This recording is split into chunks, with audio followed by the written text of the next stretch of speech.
5월 25일 오늘의 말씀은 잠언 13장 14절에서 25절입니다. 지혜 있는 자의 교훈은 생명의 샘이니 사망의 그물에서 벗어나게 하느니라. 선한 지혜는 은혜를 베푸나 사악한 자의 길은 험하니라. 무릇 슬기로운 자는 지식으로 행하거니와 미련한 자는 자기의 미련한 것을 나타내느니라.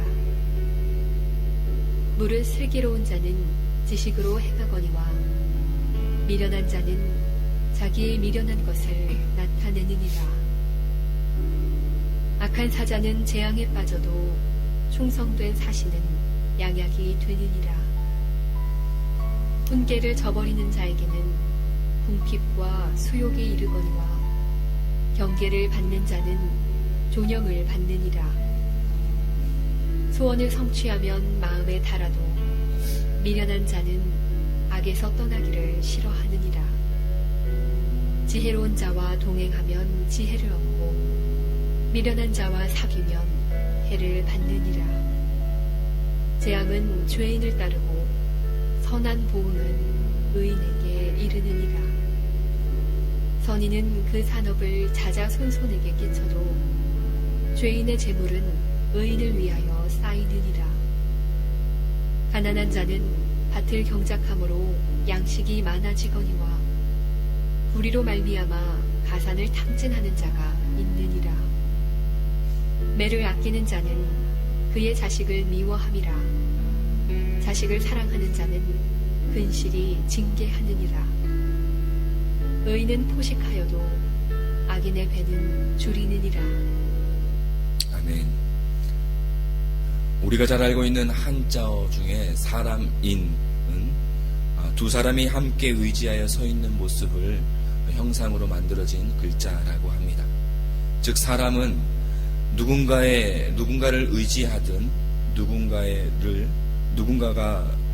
의지가 되든 함께 의지하며 살아가도록 그렇게 하나님께서 창조하셨습니다. 자신은 혼자 살아가는 것처럼 그렇게 보이지만 분명한 사실은 우리는 혼자 살아갈 수 없는 존재들이라는 사실입니다. 그런데 우리가 평소에 누구와 자주 어울리며 행동하며 동행하며 사느냐에 따라서 좋은 영향력을 때로는 받기도 하고 때로는 좋지 않은 영향력을 받을 수도 있다라는 사실입니다. 그렇기 때문에 우리가 이 땅에서의 삶을 살아가는 동안 누구와 동행하며 살아가느냐 하는 것은 매우 중요한 사실입니다. 우리는 계속해서 잠언의 말씀을 통하여서 지혜를 소유하는 자가 얼마나 중요하고 그 지혜가 우리에게 얼마나 중요한지 우리는 알고 있습니다. 하나님의 지혜가 우리에게 주이는 유익은 생명의 샘과 같아서 우리에게 생명을 살리는 능력이 된다라고 말씀하고, 오늘 본문의 말씀 20절에 보시면 지혜로운 자와 동행하면 우리가 지혜를 얻고 미련한 자와 사귀면 우리가 해를 받게 된다라고 말씀하고 있습니다. 이 말씀을 통해서 우리가 알 수 있는 사실은 우리가 누구와 함께 동행하며 오늘 우리의 삶을 살아가야 할까 하는 것입니다. 우리의 사자성어 가운데 먹을 가까이 하면 거머진다라는 근묵자흑이라는 말이 있습니다.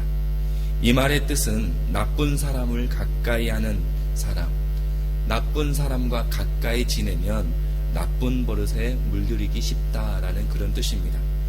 이 말의 반대말은 마중지붕이라는 말입니다. 이 말의 뜻은 산밭에 나는 쑥이라는 뜻으로 구부러진 쑥도 산밭에 나면 저절로 꼿꼿하게 자라나듯 좋은 환경에 있거나 좋은 벗과 사귀면 자연히 주위의 선한 영향을 받아 우리가 구부러진 우리도 곧게 될 수 있다라는 그런 뜻입니다. 구부러진 쑥도 산밭에 나면 삶의 영향을 받아 꼿꼿하게 자랄 수 있듯이 우리도 지혜자와 함께 동행하고 지혜자 곁에 있으면 그 선한 영향력을 받게 되어 있습니다. 믿는 사람과 함께 동행하면 우리의 믿음이 자랄 수 있게 되어 있습니다. 하나님의 말씀에 가까이 하며 주의 말씀과 동행하는 삶을 살아가면 우리는 날마다 하나님의 지혜로 충만해질 뿐만 아니라 하나님의 은혜를 새롭게 발견하며 나아갈 수 있습니다. 오늘 이 아침에 간절히 소원하기는 오늘 저와 여러분의 삶이 지혜로운 자와 동행하심으로 지혜를 얻는 그런 믿음의 삶이 되시기를 소원합니다.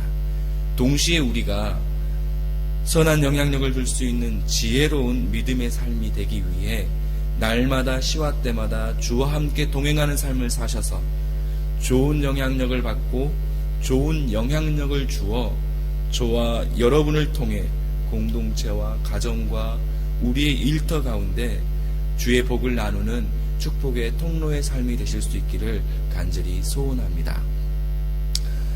그렇다면 우리가 지혜의 근본이 되시는 주님과 어떻게 하면 동행하는 삶을 살 수 있을까요? 먼저 동행이라는 말의 뜻을 살펴보면 함께 길을 같이 걷는다라는 그런 뜻이 있습니다.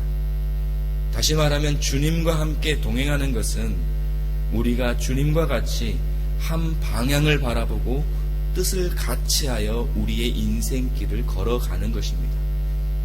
성경에서 하나님과 동행하는 사람 하면 에녹을 빼놓을 수 없습니다. 에녹은 하나님과 300년 동안 동행한 사람으로 유명합니다. 하나님과 깊은 관계를 늘 맺고 살았고 그의 평생에 하나님과 한 방향을 바라보며 살았던 사람이 바로 에녹입니다.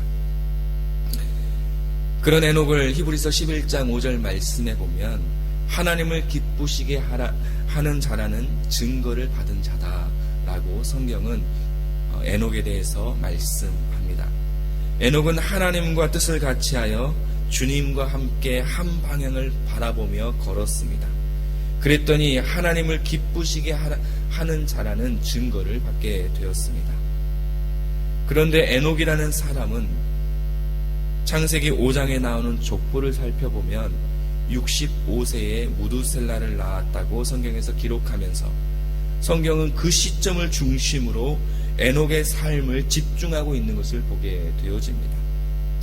또 한 가지 우리는 에녹이 자녀를 낳았다는 말씀을 가만히 생각해 보면 그가 특별한 사람이나 어떤 위대한 인물이 아니라 우리와 다를 것 없는 아주 평범한 사람이었다라는 사실입니다. 그러나 에녹이 우리와 다를 점 없는 평범한 사람이었지만 성경에 집중을 받고 하나님의 관심과 집중을 받게 되었던 것은 그는 300년 동안 그의 평생에 하나님과 동행하는 삶을 살았다 하는 것입니다. 다시 말하면 에녹은 65세 이전에는 어떤 삶을 살았는지 성경에서는 기록하고 있지 않습니다. 성경은 집중하고 있지 않습니다. 그런데 무두셀라를 낳은 그 시점으로 해서 그는 300년 동안 하나님과 동행하며 자녀를 낳았다라는 사실입니다. 평범한 삶을 산 것 같지만 그는 평범한 삶 속에서 하나님과 동행하며 살았습니다. 65세 이전의 에녹의 삶은 성경에서 주목받지 못했습니다. 보통 사람과 다를 것 없는 똑같은 사람이었습니다.